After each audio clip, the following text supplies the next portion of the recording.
咱来看国际新闻，伫咧川头一届做美国总统任内做国家安全顾问的普顿，再来去互马里兰州联邦大陪审团起诉，法院公告起诉书拢总列18项，指控普顿不当处理机密文件行为。针对这款的指控，普顿和伊的辩护律师拢无回应。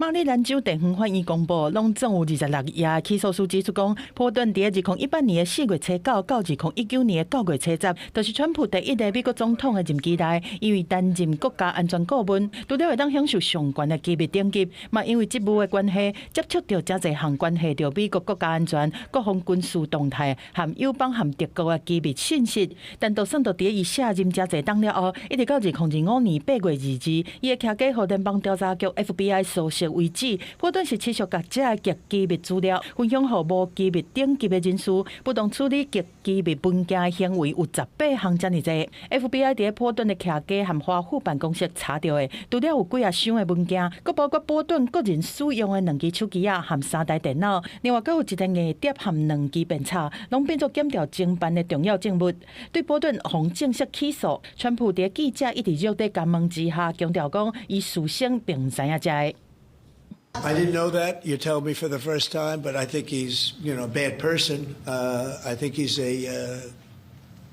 bad guy. Yeah, he's a bad guy. It's too bad, but it's the way it goes. 普顿伫2019年卸任了无偌久，就伫2020年出版担任国安顾问的回忆录。川普政府迄当阵认为讲，这册内面是讲到真侪必须要保密的资讯，想要来阻止回忆录的出版，但是随后法院来驳回。接落来对普顿的调查嘛随开始，但是因为川普2020年连任失利，拜登就任了就下令停止调查。 This investigation dates back years, but it burst into public view in August when the FBI raided his home in Bethesda, Maryland, and his office in Washington, D.C. 离开川普团队了后的普顿，除了俄罗进前精准防移动的核能设施以外，对川普2个任期的政策是有真侪批评，尤其是对罗西亚的关系方面，普顿强硬派的立场和川普2个硬拢来是无啥斗搭。川普当来做总统的第一件代志，就是取消普顿卸任政务官享有的安全随护的礼遇。普顿嘛，因为安尼认为讲，川普的第2个任期就是要来对付伊。